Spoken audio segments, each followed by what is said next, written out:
Mesdames, Messieurs, bonjour, très heureux de vous retrouver pour cette nouvelle émission Power Boost. Alors vous vous souvenez, il y a quelques semaines, nous étions partis sur les routes de Californie pour tester le Ford Edge. Et ça y est, c'est officiel, c'est annoncé cette semaine dans le cadre du salon de Los Angeles, le Ford Edge sera commercialisé en Europe dès 2015 et notamment avec deux innovations qu'il faut souligner. Premièrement, un système qui permet l'évitement automatique d'obstacles et puis aussi un système totalement automatique pour garer la voiture même si le conducteur se trouve à l'extérieur. Sans plus tarder, je vous invite à retrouver notre sommaire pour cette 211e émission Power Boost. Bien vu le scoop sur le Ford Edge, présenté 3 semaines dans Power Boost avant l'annonce officielle au salon de Los Angeles. Bon, on ne demandera pas comment l'info a été obtenue, mais peu importe, au moins c'est du travail de pro. De même que, la semaine dernière, on vous a dévoilé une photo du Phantom 1000, pourtant sévèrement gardée par des vigiles aux lunettes noires. Alors, que va-t-on découvrir cette semaine? Côté puissance, focus sur le nouveau Massey Ferguson MF 8700. Vous recherchez un porteur polyvalent? Offrez-vous l'Unimog de Mercedes. Vous recherchez un semoir modulable? Nous vous dévoilons le nouveau Farmet Falcon. Vous souhaitez pulvériser à vitesse élevée?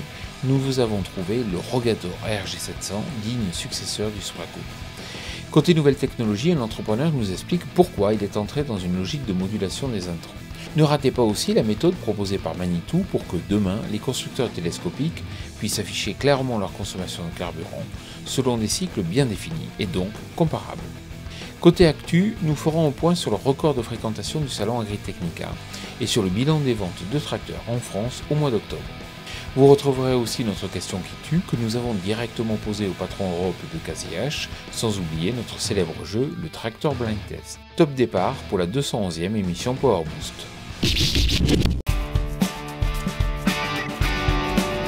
Le Rogator RG700 de Challenger, successeur des Défense Supra Coupe, a été présenté à l'Agritechnica en version 2650 litres de capacité de cuve et doté d'un moteur ACO de 175 chevaux. Mais ce modèle de plus de 3 mètres de large n'aura pas d'avenir commercial en France du fait de notre réglementation routière qui l'obligerait à se contenir à 25 km/h sur route contre plus de 50 km/h dans la plupart des grands pays agricoles.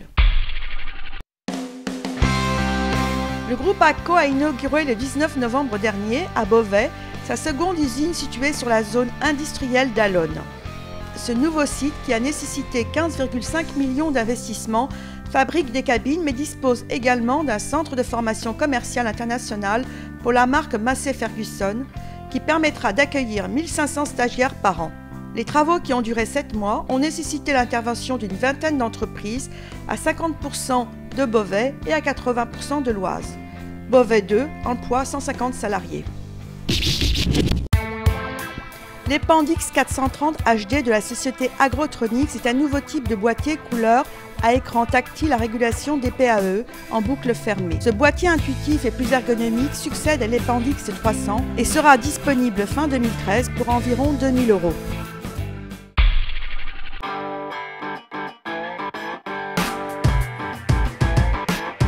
Le salon allemand Agritechnica, qui s'est tenu à Hanovre du 12 au 16 novembre, a fermé ses portes avec un record de fréquentation de plus de 450 000 visiteurs, dont 112 000 étrangers, et une présence importante d'exposants venus de 47 pays.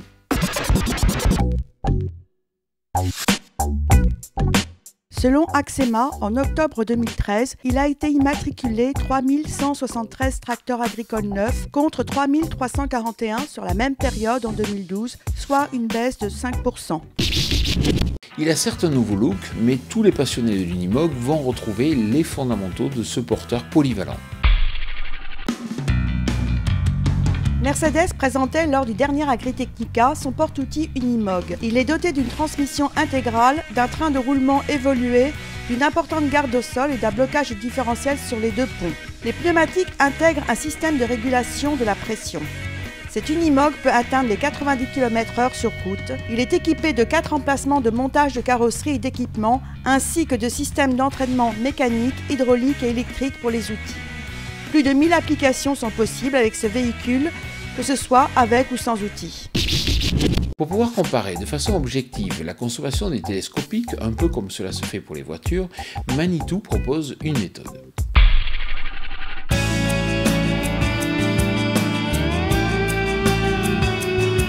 Reduce est un programme de mesure et d'analyse des consommations de nos véhicules. Il y a 2 raisons au lancement de cette démarche. Tout d'abord, nous souhaitons donner de l'ampleur à la démarche environnementale dans laquelle Manitou s'est lancé il y a maintenant plusieurs mois. Et nous souhaitons aussi donner à nos clients une vision claire et précise de la consommation de chacun de nos véhicules à travers une démarche qui se veut unique, puisque nous sommes les premiers dans le monde du télescopique à communiquer sur la consommation.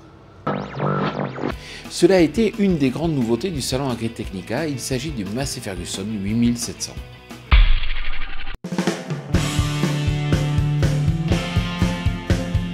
La série phare 8700 de Massey Ferguson, dévoilée en avant-première à l'Agritechnica, développe jusqu'à 400 chevaux grâce à son moteur ACO-Power 6 cylindres de 8,4 litres doté de la réduction catalytique SCR, du catalyseur d'oxydation diesel DOC ainsi que de l'AdBlue. Sur ce modèle, l'EPM fournit une suralimentation de 30 chevaux avec la prise de force à plus de 20 km/h. Côté transmission, on retrouve la variation continue avec la DynaVT associée à la DTM pour la gestion dynamique du tracteur qui permet de gérer le régime moteur afin de maintenir la vitesse d'avancement. La gamme 8700 intègre un réservoir de 630 litres pour le carburant et un second de 60 litres pour l'AdBlue.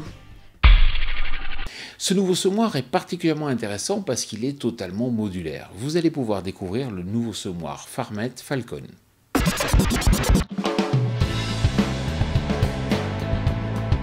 La société Farmet lance le Falcon, un nouveau semoir rapide et modulable composé d'une trémie châssis d'une capacité de 2600 ou 5500 litres en fonction du modèle. Ce semoir peut recevoir au choix des disques indépendants de 490 mm de diamètre, 3 rangées de dents à sécurité non-stop à ressort ou 2 rangées de grandes dents à sécurité non-stop hydraulique. Dans sa version FertiPlus, la machine propose une plus grande trémie et une fertilisation localisée sous le rang ou entre les rangs. La double distribution pneumatique peut alimenter alternativement et indépendamment un rang sur 2 pour pouvoir semer 2 variétés ou 2 cultures à densité différente et 2 profondeurs différentes.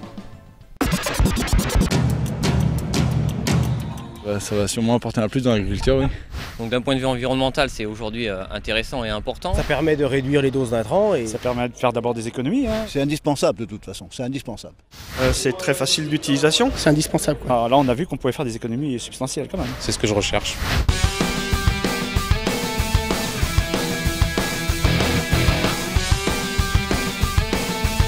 Bienvenue en Vendée. J'ai choisi la solution IM Farming pour la compatibilité de mes outils Gverneland avec mes terminaux de tracteur Isobus. Nous avons acheté un semoir céréales en 2012, nous en avons été satisfaits. En 2013, nous avons acheté un semoir monograine Gverneland, 16 rangs Optima HD, e-drive et un Geospread épandeur engrais. Pour nous, le plus important, c'était l'économie des intrants, que ce soit en semences et en engrais. Cela va de 5 à 10%.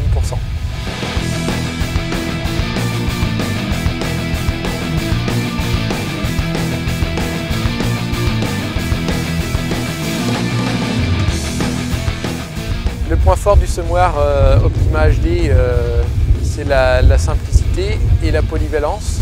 Nous pouvons passer d'un semis en interligne de 37,5 à 75 cm. En fourrière, on évite les recouvrements de semences et d'engrais grâce à la coupure automatique par GPS. l'e-drive permet de moduler la densité rang par rang. Le jalonnage automatique nous apporte du confort et des économies de semences.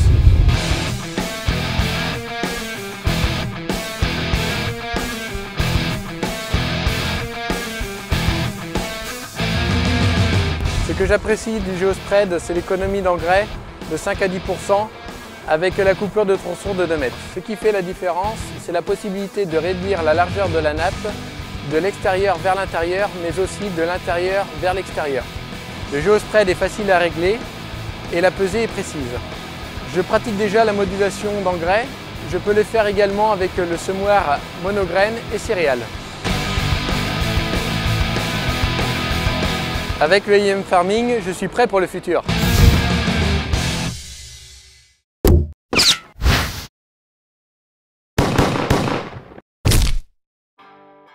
Alors, bien sûr, je ne connais pas pourquoi d'autres constructeurs ont pris leur décision. Pour moi, en tant que patron Quasi-H Europe, la décision est très claire et c'était poussé par un certain nombre de nos concessionnaires d'abord et leurs clients qui voulaient acheter un télescope Quasi-H.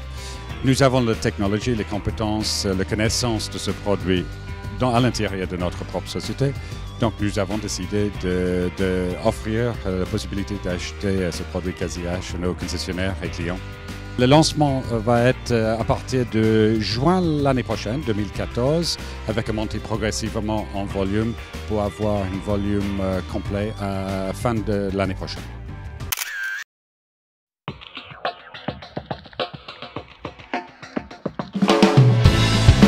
On se retrouve pour notre jeu, le Tractor Blind Test. Alors cette semaine, écoutez ce son.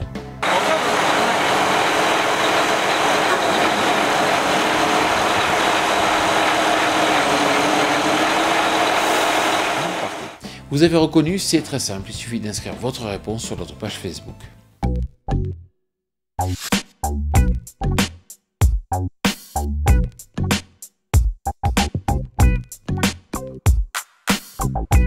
Si vous voulez tout savoir sur l'innovation, c'est très simple, il faut consulter notre média partenaire Agriculture et Nouvelles Technologies. Et puis si vous voulez retrouver tous les extras à l'émission Power Boost, il suffit d'aller sur notre chaîne YouTube. Voilà, notre émission Power Boost touche à sa fin, je vous retrouverai la semaine prochaine en direct du salon Cité Vie.